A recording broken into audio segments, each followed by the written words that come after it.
So work done in different processes. First process we are going to start with an isothermal process. ठीक है, different process करेंगे और सबका work done निकालेंगे. Okay, let's start. So isothermal process की condition क्या है सबसे पहले? Temperature constant. Iso means constant, thermal temperature, so temperature is constant. And to start with we know what is work done. Small amount of work done is equal to pressure into small change in volume, right. Total work done is equal to integration P dV. ठीक है, मैंने आपको starting में जब हम लोगों ने work done का डिस्कशन किया था, I told you you can not proceed further until unless you know the relationship between pressure and volume, because in isothermal process if I write ideal gas equation, if you keep temperature constant, pressure is going to be nRT by V. That is, pressure is going to be inversely proportional to volume. ठीक है, तो जब gas expand कर रहा होगा या compress कर रहा होगा आइसोथर्मली बिना टेम्परेचर चेंज किए, ठीक है, तो ऐसा जब होगा तो प्रेशर भी चेंज होगा, वॉल्यूम भी चेंज होगा. So both are variables, so you have to remove one of the variable. ठीक है, that you can only remove if you know the relationship between P and V, that we know. ठीक है, तो simply P को उठा के डाल दो. So total work done is going to be n R T, सब कांस्टेंट है, बाई वी, तो 1 by v dv. कोई डाउट? श्योर. बस अब करना क्या, इंटीग्रेशन ही तो करनी है. तो मान लीजिए स्टार्टिंग वॉल्यूम, अच्छा वेरिएबल इज नाउ v, तो यहाँ पे स्टार्टिंग वॉल्यूम v इनिशियल और यहाँ पे फाइनल वॉल्यूम v फाइनल. बस हो गया. तो total work done in isothermal process is equal to n R T. What is integration of 1 by v? ln v log base e, log from v initial to v final. So it is equal to n r t log of v final minus log of v initial. ये property याद है, log a minus log b. बिल्कुल. सो chemistry का याद है सब कुछ. n r t ln v final by v initial. ठीक है. नाउ बेसिकली जब आप इसकी वैल्यू निकालोगे और आपको जब लॉग चार्ट्स देखने पड़ेंगे, लॉग चार्ट के अंदर log base 10 की वैल्यू मिलेगी आपको. This is basically log base e.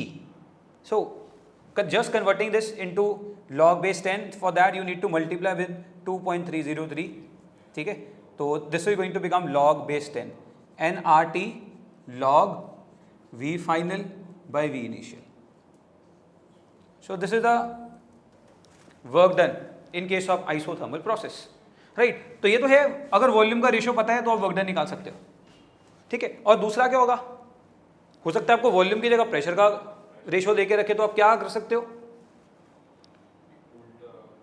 Inverse, because we know P is inversely proportional to V, right. So that I can also write work done is equal to 2.303 nRT log of P initial by P final. So this is another expression, but we generally remember this. You can any time convert this into this. ठीक है, सो be very very careful. इनमें से सब quantities क्या क्या हमें बता रही हैं, until unless you know you are clear with that, फिर से क्वेश्चन के अंदर सब कंफ्यूजन हो जाएगा. 2.303 is a constant, n number of moles, r universal gas constant, t temperature. कौन सा टेम्परेचर?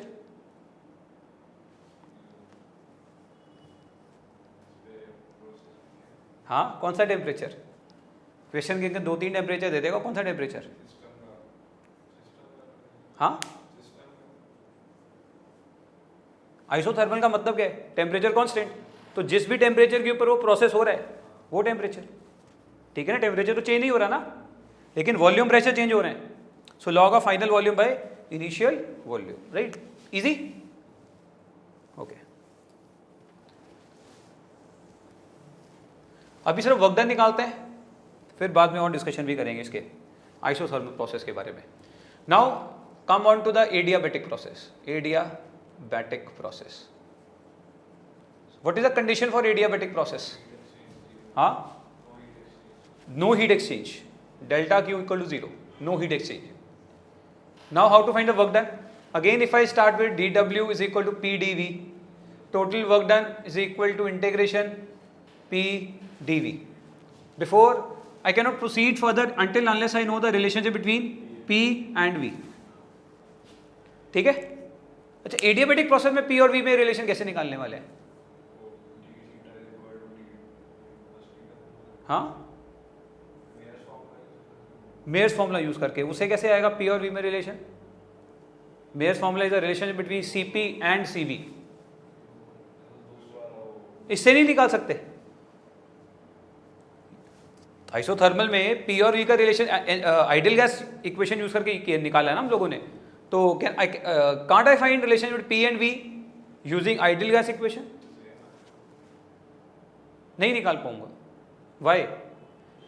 उस केस में T was constant, so this term became constant, so P is inversely proportional to V.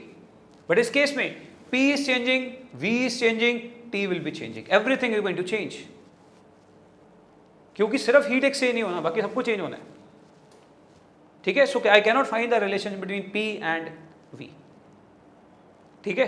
But adiabatic process के अंदर we have the relationship between P and V। What is that relationship? Is the relationship P V gamma is some constant। करेंगे इसके बाद, मुझे पहले करवाना चाहिए था, चलो any how. So this the relationship between P and V for adiabatic process. तो अगर आपको बोलो कि हाँ सर P को हम अगर ये लिख दें some constant K upon V power gamma, I don't know the value of that K, तो जब भी उठा के यहां पे डालोगे तो वर्क डन भी K की टर्म में आ जाएगा। आएगा कि नहीं आएगा? So that's why I am going to avoid this approach. ठीक है? सेम प्रोसेस के साथ आप आगे बढ़ सकते हो, बट द प्रॉब्लम इज यहां पे जब P की वैल्यू यहां पे डालोगे तो जब वर्क डन आएगा तो K साथ में आएगा। I don't know the value of this K। ठीक है? So I am going to avoid this approach. ऐसा नहीं है कि इससे हम निकाल नहीं सकते, बिल्कुल निकाल सकते हैं, K की वैल्यू भी डाल सकते हैं, बट दूसरा आपको तरीका ये को दिखाता हूं। वर्क डन करने निकालने का एक तो ये सिंपल प्रोसीजर है, dW = P dV। P और V में अगर रिलेशन पता है तो उठा के डाल दो और वर्क डन निकाल लो। We have another way of finding the work done, that is using first law of thermodynamics, that says dQ = du plus dW। Small heat given is equal to small change in internal energy plus work done. ठीक है? इसका discussion बहुत बार हो गया हमारा। Now in for adiabatic process this term is going to be 0, so small amount of work done is nothing but minus du, and we know what is minus du. Du is equal to n Cv dt. Remember I told you to remember this relation। पक्का? खत्म फिर तो। So total work done is now integrate, total work done is minus n बाहर Cv बाहर, क्योंकि ये किसी भी गैस के लिए कांस्टेंट है, तो dt का इंटीग्रेशन करना है, बस हो गया काम आपका। ठीक है? सो you have another approach of finding work done, उससे करोगे आ जाएगा, लेकिन लंबा प्रोसीजर होगा, ये बहुत छोटा प्रोसीजर है। ठीक है? तो स्टार्टिंग टेम्परेचर, फाइनल टेम्परेचर, तो वर्क डन कितना आ गया बोलो? -n Cv T final minus T initial. Minus हटाना है तो उल्टा कर दो। और वन मोर थिंग, एक तो माइनस हटा के इसको उल्टा कर रहा हूं, दूसरा Cv की वैल्यू डाल रहा हूं। What is the value of Cv in terms of constants, in terms of gamma? R upon gamma -1। और ये जो माइनस साइन है इसको उल्टा कर रहा हूं, T initial minus T final, right? So this is the work done in case of adiabatic process. ठीक है? इसको और फॉर्म में भी लिख सकते हैं, ये तो है टेम्परेचर चेंज की फॉर्म में। May be he gives us variation of pressure and volume, तो उसकी उस टर्म में भी लिखना आना चाहिए। फिर से क्या कर सकते हैं? आइडियल गैस इक्वेशन यहाँ पे यूज कर रहा हूँ, देखना जरा। P1 V1 = nRT1, 1 की जगह इनिशियल लिख लो। ऐसे ही P final V final = nRT final. तो यहां से देखो, यहां से nRT initial minus nRT final is what? nRT initial minus nRT final is what? P initial V initial minus P final V final upon gamma -1। So another expression for work done in case of adiabatic process। कोई यहाँ तक doubt है तो पूछ सकते हो। ठीक है, चलो next you have is isobaric process. How to find work done in case of isobaric process? बस simple, pressure constant. I'll start with the usual way. Small amount of work done is PdV. Now I don't require the relationship between P and V. P is constant. Zero क्यों भाई? P constant है ना, तो total work done निकालने के लिए what I'm going to do? Integrate. क्यों? Because the pressure is constant, it's going to go out. That's it. dV. So V initial से लेके V final तक. So total amount of work done in expansion or contraction is equal to P V final minus V initial, or you can write this as P into delta V. Right? So pressure is constant, no problem. कोई doubt तो नहीं? पक्का? Simple. Next I am going to discuss about isochoric. So what is the work done in case of isochoric process? Zero. Why it is zero? No change in volume. Change in volume is zero, so work done is zero. Right? We know work done will happen only when there is change in volume, right? When gas will expand or gas will contract. ठीक है? So work done is zero. Now one more thing. हाँ चलो, in case of cyclic process,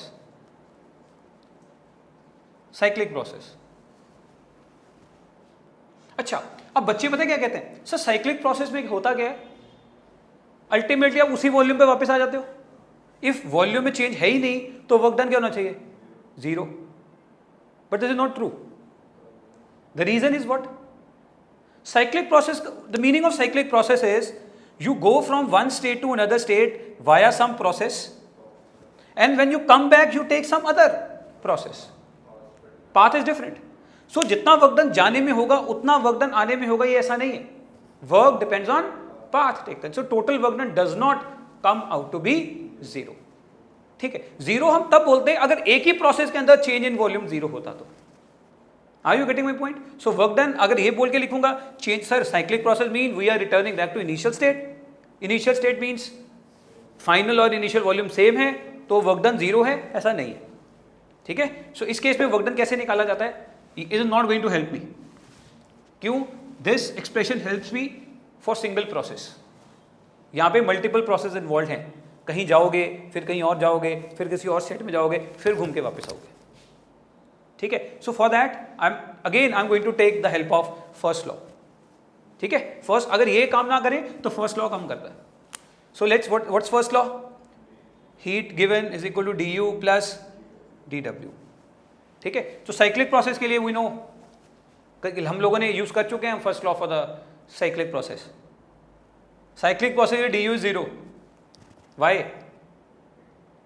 We are back to your initial state. Initial state में पहुंचने का मतलब क्या है?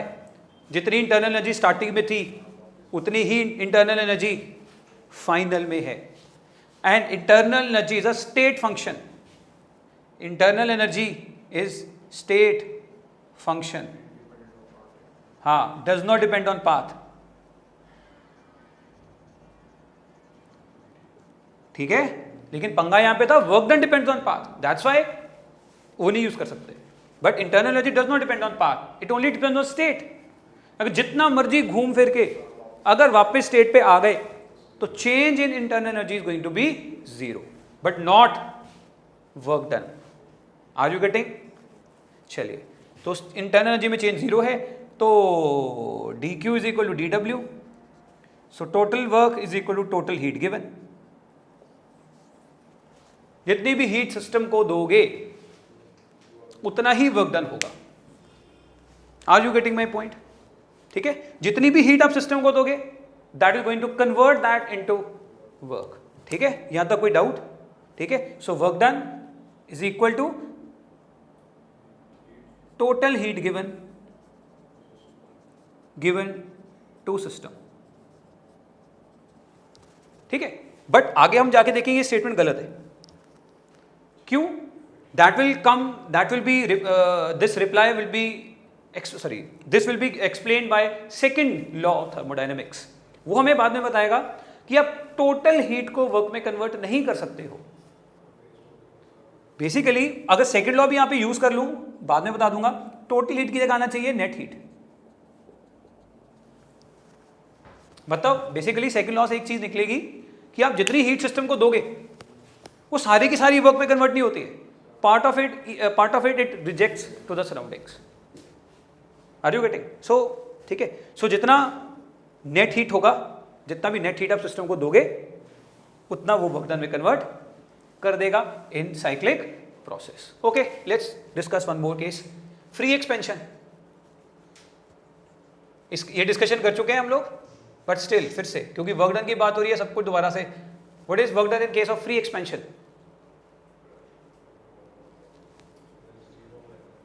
जीरो, है ना? Pressure is zero when we are in a space. Space के अंदर मुझे अपोज करने वाला कोई फोर्स नहीं, तो मैं परमानेंटली चलता जाऊंगा स्पेस में without doing any work. What is a proof I am not doing any work? क्योंकि अगर मेरे ऊपर कोई वर्क होता या मैं वर्क करता तो मेरी एनर्जी कम हो जाती, मैं रुक जाता। I will keep on moving for ever. That mean I am not doing any work while in a space, right? So when you are in a free space, you did not exert any force because आपको oppose करने वाला कोई नहीं है। तो क्योंकि कोई force हम लगाएंगे नहीं तो हमारा प्रेशर जीरो होगा, तो work done in case of free expansion is going to be zero. कोई जहां तक डाउट है? ठीक है, कर लो।